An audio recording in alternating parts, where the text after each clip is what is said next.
제가 중학교 때 이제 과외를 받은 적이 있어요. 근데 저희 엄마 친구 아들 엄친아 대학생 형이 과외를 해줬었는데 그 형은 이제 그 교회 다니는 것에 대해서 사실 좀 이해하지 못하는 이제 그런 형이었어요. 근데 제가 열심히 교회 나가는 걸 알고 있으니까, 또 우리 집안이 사실은 그런 집안인 걸 알고 있으니까 저한테 하루는 그렇게 물어보더라고. 야, 너 교회 왜 다니냐? 예수 왜 믿냐? 천당 가려고? 이렇게 물어봤어요. 중학교 2학년인가 3학년인가 때였는데, 천당 가려고 예수 믿냐? 되게 사실은 시니컬하게 물어본 거죠. 근데 제가 그 질문을 받고 꼭 그런 건 아닌데 이런 생각을 했던 기억이 나요. 그래서 꼭 막 죽어서 막 좋은 데 가겠다고 내가 교회 다니고 예수 믿는 거는 아닌데, 이런 생각. 근데 또 그렇게 생각하는 사람이 많은 건 또 사실이고, 사실은 아까 그 우리가 불렀던 찬양에도 예수 사랑하시면 거기에도 내가 세상 떠나가는 날 천국 가게 하소서. 근데 마치 그것이 신앙의 목적인 것처럼 생각하는 사람들이 실제로 많고, 또 그런 거로 교회 다니지 않는 사람들도 생각하기 때문에 그런 질문을 했겠죠. 근데 어린 나이에도 이제 그거는 아닌데라는 생각이 들었지만, 그 당시에는 제가 뭐 잘 정리되지 않았기 때문에 뭔가 대답은 못했던 것 같아요. 여러분들이 지금 이 질문을 받는다면 어떻게 대답하시겠습니까? 너 예수 왜 믿냐? 예수 왜 믿어요? 유주야, 예수 왜 믿니? 천당 가려고? 뭔가 딱 맞지는 않는데 또 완전히 아니라고는 할 수 없는 뭐 이런 게 있죠. 왜냐하면 수정이 좀 필요한 거죠. 왜냐하면 이제 천당이라기보다 이제 천국, 하나님 나라에 대해 우리가 이해를 하고 있기 때문에 그렇죠. 그래서 하나님 나라에 대한 개념 정리를 해서 또 합니다. 네, 핵심 개념 정리를 또 합니다. 귀에 못이 박히시도록 들으셨지만 다시 하면, 하늘나라가 하늘에 있습니까? 아니죠. 하늘나라의 하늘은 하나님을 바꿔서, 마태복음에서 특히 유대인들 중심의 공동체였던 마태 공동체에서 하나님, 테오스라는 단어를 쓰기 꺼려했기 때문에 이제 우라논 또는 우라노스, 하늘들이라는 단어로 대체해서 만들어진 단어다. 하늘나라는 곧 하나님 나라다. 천국이 곧 하나님 나라다. 천당이라는 좀 달라요. 천당은 기독교적 개념은 아니에요. 약간 도교적이고 불교적인 개념이지. 그래서 천국이 곧 하늘나라고, 하늘나라는 곧 하나님 나라인데, 나라라고 번역된 단어, 헬라어 단어가 이제 바실레라는 단어가 어떤 의미를 가지고 있다고 알고 계시죠? 딱 나와야죠. 찌르면 나라가 뭐죠? 주권, 통치, 다스림 그 자체를 의미하는 단어다. 그래서 하나님 나라는 하나님의 통치, 하나님의 주권, 하나님의 다스림이라는 말이다라고 이미 여러분들 잘 알고 계십니다. 우리 말에서 나라라고 표현할 때는 사실 이런 의미가 별로 담겨 있지를 않아서 좀 오해하기 쉬운 것 같은데, 영어에선 사실 킹덤이라고 하면, 왕국이라고 하면 이런 왕의 통치권, 이런 의미를 사실은 담고 있어요. 꼭 영역적인 개념이 아니라. 그래서 조금 더 이해하기가 쉬운 것 같아요, 영어권 사람들이. 즉 하늘나라는 하나님의 통치입니다. 하나님 나라. 그래서 예수 믿고 천국 가자, 예수님 믿고 하나님 나라의 다스림 아래에서 살자, 이런 의미예요. 100% 동의합니다. 또 시간적인 개념에서 하나님 나라는 미래에만 임하는 어떤 것입니까? 그렇지 않죠. 지금 이 땅에서 하나님에 의해서 다스려지는 그곳이 곧 하나님 나라라고 우리는 그것을 알고 있습니다. 그것은 하나님 나라의 현재성, 이렇게 이야기를 하죠. 예수님이 말씀하셨어요. 누가복음 11장 20절에서 강의 안에 써놨는데, 하나님 나라가 너희에게 이미 왔다, 이렇게 말씀하시고요. 누가복음 17장 20절 21절에 바리새파 사람들이 예수님에게 하나님 나라 언제 옵니까? 즉 이들이 기대하는 하나님의 나라는 유대 왕권이 회복돼서 그 왕국이 다시 건설되는 이런 정치적인 것이었는데, 그날이 언제 옵니까? 이렇게 물어보니까 예수께서 하나님 나라는 눈으로 볼 수 있는 모습으로 오지 않고 여기에 있다 또는 저기에 있다 이렇게 말할 수도 없는 거다. 하나님의 나라는 너희 가운데 있다. Among you, 너희 가운데. 그래서 뭐 여러 가지 중의적인 해석이 가능한데, 아마도 예수님이 그들 가운데에 계셨던 예수님 본인을 말씀하신 것이 아닐까, 이런 해석도 가능해요. 너희 가운데 이미 왔다는 거죠. 예수님이 오심과 함께 하나님의 통치가 이미 선포되었고 드러나고 있다는 거죠. 그리고 하나님 나라의 그 통치가 예수님과 함께 드러난 결정적인 증거가 뭐 병자들이 낫고 귀신들이 내쫓기고 이런 것들이었죠. 하나님 나라의 특성이 드러난 거죠. 한도 끝도 없이 나가기 때문에 여기서 끊을게요. 여러분 이미 잘 알고 있어요, 이것들을. 그래서 구원받는 것의 핵심은 다른 나라에 속했던 존재가 이제 옮겨져서 구해전에서 하나님의 통치, 하나님의 다스림, 그 아들의 나라로 옮겨진 것이 구원의 핵심이고, 즉 지금 여기에서 하나님 나라를, 하나님의 다스림을 살아내는 것이 구원받은 자로서의 삶이다. 그것은 죽어서 우리가 가게 되는 어떤 것이 아니라 이미 시작된 어떤 것이다 라는 이야기를 많이 들으셨습니다. 오늘 본문의 주제가 사실은 그 주제예요. 누가 그 하나님 나라에 들어가는가? 현재적인 의미에서 누가 그 하나님의 통치 아래 사는 사람인가? 누가 그 나라에 어울리는 사람인가에 대한 이야기를 오늘 마태복음 19장에서 하고 있습니다. 두 부분으로 나눌 수 있어요. 13절에서 15절까지는 어린아이들에 대한 문제를 이야기하고 있고, 16절에서 26절은 부자 또는 가난한 자와 관련된 문제를 이야기하고 있는데, 우리 본문을 한번 같이 읽어볼까요? 마태복음 19장 13절에서 26절까지 함께 읽겠습니다. 시작. 그때 사람들이 예수께 어린이들을 데리고 와서 손을 얹어서 기도하여 주시기를 바랐다. 그런데 제자들이 그들을 꾸짖었다. 그러나 예수께서 말씀하셨다. 어린이들이 내게 오는 것을 허락하고 막지 말아라. 하늘나라는 이런 어린이들의 것이다. 그리고 그들에게 손을 얹어주시고 거기에서 떠나셨다. 그런데 한 사람이 예수께 다가와서 물었다. 선생님, 내가 영원한 생명을 얻으려면 무슨 선한 일을 해야 합니까? 예수께서 그에게 말씀하셨다. 어찌하여 너는 나에게 선한 일을 묻느냐? 선한 분은 한 분이다. 내가 생명에 들어가기를 원하면 계명들을 지켜라. 그가 예수께 물었다. 어느 계명들을 지켜야 합니까? 예수께서 대답하셨다. 살인하지 말아라, 간음하지 말아라, 도둑질하지 말아라, 거짓 증언하지 말아라, 아버지와 어머니를 공경하여라, 그리고 내 이웃을 내 몸과 같이 사랑하여라. 그 젊은이가 예수께 말하였다. 나는 이 모든 것을 다 지켰습니다. 아직도 무엇이 부족합니까? 예수께서 그에게 말씀하셨다. 내가 완전한 사람이 되려고 하면 가서 내 소유를 팔아서 가난한 사람에게 주어라. 그리하면 내가 하늘에서 보화를 차지하게 될 것이다. 그리고 와서 나를 따라라. 그러나 그 젊은이는 이 말씀을 듣고 근심을 하면서 떠나갔다. 그에게는 재산이 많았기 때문이다. 예수께서 제자들에게 말씀하셨다. 내가 진정으로 너에게 말한다. 부자는 하늘나라에 들어가기가 어렵다. 내가 다시 너에게 말한다. 부자가 하나님 나라에 들어가는 것보다 낙타가 바늘기로 지나가는 것이 더 쉽다. 제자들이 이 말씀을 듣고 깜짝 놀라서 말하였다. 그러면 누가 구원을 얻을 수 있습니까? 예수께서 그들을 눈여겨보시고 말씀하셨다. 사람은 이 일을 할 수 없으나 하나님은 무슨 일이나 다 하실 수 있다. 그래서 누가 그 나라에 들어가는가, 누가 그 나라에 어울리는가라는 주제에 대해서 두 개의 이야기를 담고 있어요. 첫 번째 단락 13절부터 15절까지 어린아이와 같은 자가 그 나라에 어울린다라고 예수님이 말씀하십니다. 하늘나라는 이러한 사람들의 것이다. 이런 어린이들의 것이다. 이런 작은이들의 것이다. 말씀하고 계시는 거죠. 우리가 이미 수련회에서 살펴봤던 마태복음 18장에도 비슷한 장면이 나타났죠. 하나님에서 누가 큰 사람입니까? 제자들이 물어보자. 어린아이 하나를 가운데 새기고 세우시고, 이 어린아이 같이 되지 않으면, 너희가 돌이켜서 이 어린아이 같이 되지 않으면 그 나라에 들어갈 수 없다, 이렇게 말씀하시는 장면이 있었죠. 그러니까 비슷한 이야기를 또 반복해서 말씀하고 계신 거예요. 특별히 예수님은 그렇게 여러 번 반복해서 말씀하셨는데, 마태가 이 이야기를, 비슷한 이야기를, 사실은 주제도 비슷한이고 소재도 비슷한 이야기를 반복해서 담고 있는 데는 이유가 있겠죠. 강조하고자 하는 의도가 있는 거예요. 어린아이와 같은 사람, 어떤 사람입니까? 이런 사람이 하나님 나라에 어울린다라고 하는데, 또 수련회에서 얘기했죠. 뭐 귀엽고 소중하고 송아 같고 이러는 게 아니고, 어린아이 같은 사람은 비천하고 무력하고, 그러니까 신분과 관련된 얘기다라는 말씀을 드렸습니다. 사실 본문의 상황을 보면은 알 수 있어요. 제자들이 그들을 꾸짖었다 이렇게 얘기해요. 그러니까 사람들이 어린아이 예수님 너무 유명하고 존경받는 선생님이었으니까 어린아이에게 손 한번 얹어주시고 축복해 주세요 이렇게 데리고 온 거예요. 그러니까 사실 너무 인간적으로 이해 가능하잖아요. 근데 제자들이 꾸짖었대요. 뭐라고 꾸짖었겠어요? 상상해 볼까요?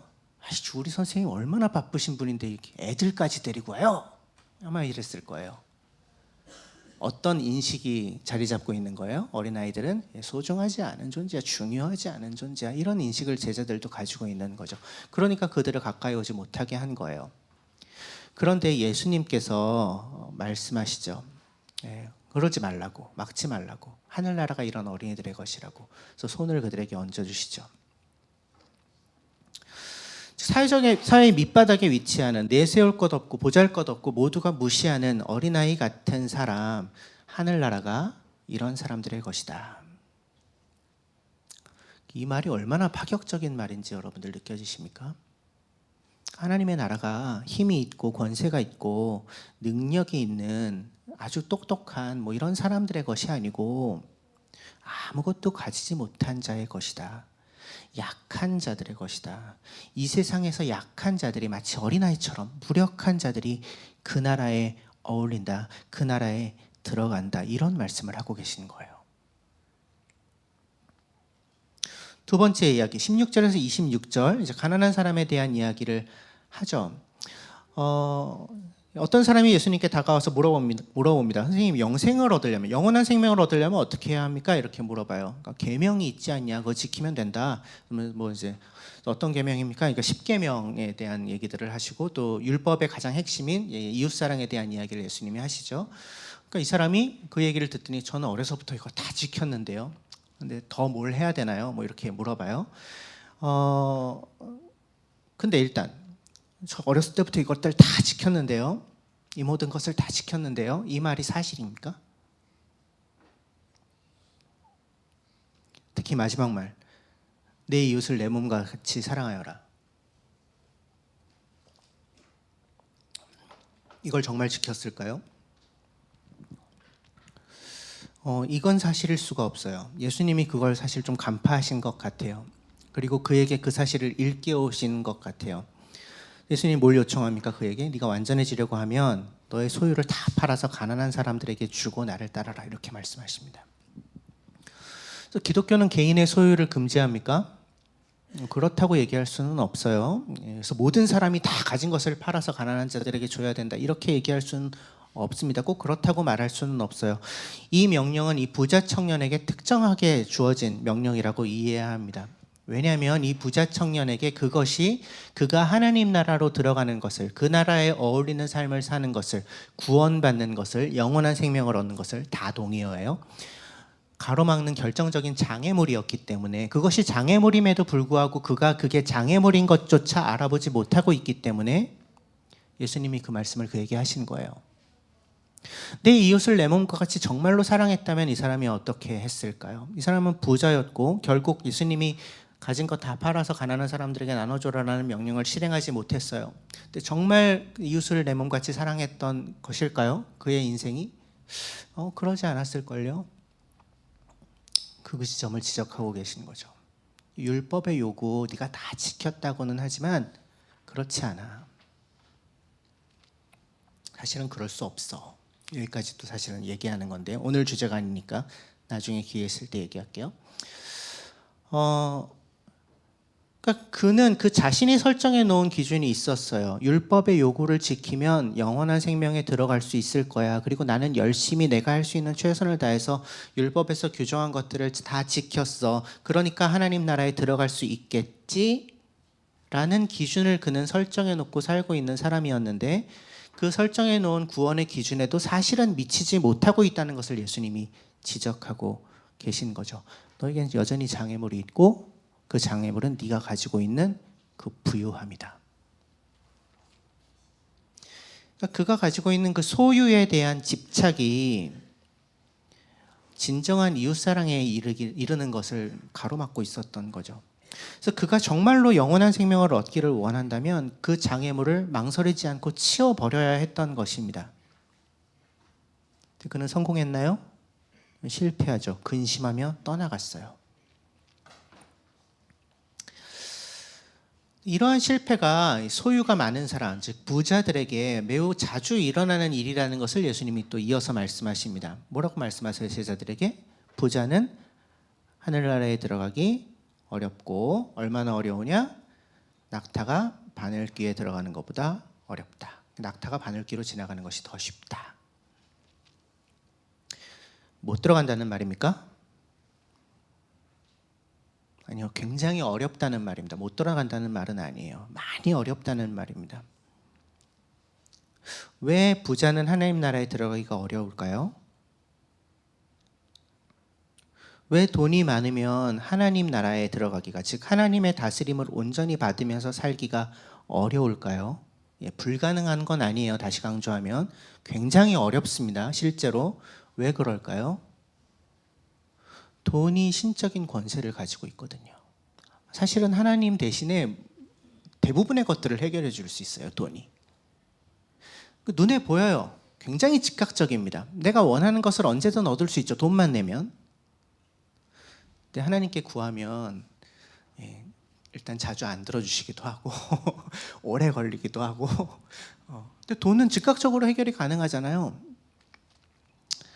그래서 소유가 많은 사람들은, 그 돈의 힘을 마음껏 누릴 수 있는 사람들은 그 돈의 권세 아래에 거하기가 쉽죠. 돈의 다스림을 받으며 살기가 쉽다는 말입니다. 그래서 그 권세를 벗어나는 게 굉장히 어려워요. 하나님의 통치를 받으면서 살려면 이제 다른 신의 권세로부터 벗어나야 그것이 가능할 텐데, 소유가 많은 사람은 그것이 어렵다는 거죠. 예수님 그걸 말씀하고 계신 거예요. 이건 이때 2000년 전 이 부자 청년에게만 일어난 일은 아니죠. 지금 우리에게도 여전히 일어나고 있는 일입니다. 많은 그리스도인들이 교회를 다니면서 예수님을 섬긴다라고 하지만 돈과 하나님을 겸하여 섬기죠. 하나님도 믿고 부자도 되고 싶어 해요. 근데 누가복음 16장 13절 같은 경우는 예수님은 말씀하셨어요. 너희는 하나님과 재물을 함께 섬길 수 없다. 이스라엘의 우상숭배의 정체에 대해서 제가 한 두어 번 정도 말씀드렸죠. 그들은 여호와를 버리고 바알을 섬긴 것이 아니라 하나님을 바알 섬기듯이 섬긴 것이다. 섞인 것이다. 풍요를 가져다주는 신, 나의 어떤 성공을 가져다주는 신으로 하나님을 섬긴 것이 이스라엘의 바알 숭배였다. 우상 숭배였다. 그래서 그들이 심판받았다. 그렇다면 지금 현대의 바알, 즉 풍요의 신은 무엇입니까? 돈이죠. 단연코 돈이죠. 이스라엘 우상 숭배는 그들만의 이야기는 아닌 것입니다. 지금 우리에게도 여전히 일어나는 일인 거고요. 그래서 예수님이 말씀하신 거예요. 부자는 하나님 나라에 들어가기가 어렵다. 제자들이 깜짝 놀랐습니다. 그럼 누가 구원을 얻을 수 있습니까? 이렇게 물어봐요. 어떤 그러니까 뉘앙스가 좀 느껴지세요? 부자가 하나님 나라에 들어가기 어렵다 이렇게 말씀하셨더니 제자들이, 아니 그러면 누가 들어갔는데요? 부자가 못 들어간다고요? 그럼 도대체 누가 들어갈 수 있어? 이렇게 물어보고 있는 거예요. 왜 이렇게 물어볼까요? 그들의 생각 속에는 부자는 하나님의 복을 받아서 부자가 된 거고 하나님이 특별히 사랑하시는 자다라는 인식이 박혀 있는 거예요. 그런데 그렇게 하나님의 사랑을 받아서 하나님이 예뻐하셔서 부자가 된 사람이 하나님 나라에 들어갈 수 없다면 그럼 누가 들어가는데? 가난한 자는 하나님이 미워하시고 저주를 받아서 가난한 자가 되었다는 것이 그들의 생각인 거예요. 근데 부자도 하나님 나라에 들어갈 수 없는데 가난한 자는 더 들어갈 수 없다고 그들은 믿고 있는 거죠. 그러니까 부자가 하나님 나라에 들어가기가 어렵다라고 말씀하실 때 그럼 누가 들어갑니까? 이렇게 물어보고 있는 거예요. 굉장히 놀라서 당황해서. 예수님이 이 생각에 철퇴를 가하신 것입니다. 그렇지 않다고. 부자라고 해서 구원을 보장받은 것이 아니고 그가 하나님께 축복받은 증거가 될 수 없다고 말씀하시는 거예요. 그래서 마지막에 26절에 말씀하시죠. 사람은 이 일을 할 수 없으나 하나님은 무슨 일이나 다 하실 수 있다. 이렇게 말씀하세요. 이 일은 뭘까요? 사람을 하나님 나라에 들어가게 하시는 일이겠죠. 그러니까 사람이 그것을 할 수 없는데 하나님은 하실 수 있다 이렇게 말씀하세요. 하나님의 기준은 다르다는 거예요. 하나님의 상식은 다르다는 것입니다. 사람이 가지고 있는 기준과 상식과 하나님이 지금 하고 계시는 일은 다르다. 비록 사람의 상식으로는 도저히 구원받을 수 없다고 여겨지는 사람이라고 할지라도 그러한 인간적인 기준에 의해서 구원 여부가 결정되는 것이 아니라 하나님의 주권에 의해, 그분의 뜻에 의해 구원이 결정된다. 하나님이 하신다. 그럼 결국 누가 그 나라에 들어간다고 예수님 말씀하고 계시는 겁니까? 세상에서 잘 나가는 사람들, 많은 소유를 가진 사람들이 들어간다고 얘기하고 계신 게 아니고요. 오히려 그 세상의 기준에 부합하는 사람들이 아니라 그 기준에 미달되는 이들, 뭔가 모자르고 뭔가 부족하고 뭔가 가지지 못한 이들에게 그 하나님 나라가 더 잘 어울릴 수 있다고. 그러니까 힘과 권력을 가진 이들보다 미천하고 무시당하는 약자들이 그 나라에 들어가는 것이 훨씬 더 쉽다고 말씀하고 계신 거예요. 왜? 세상에서 성공한 이들은 세상의 다스림, 돈의 다스림이 더 큰 영향력을 발휘하고 있기 때문에. 그러기가 쉽기 때문에. 가난한 자가 하나님 나라에 더 쉽게 들어간다. 부자는 너무 어렵다. 못 들어가진 않지만 너무 어렵다. 말씀하시는 거죠.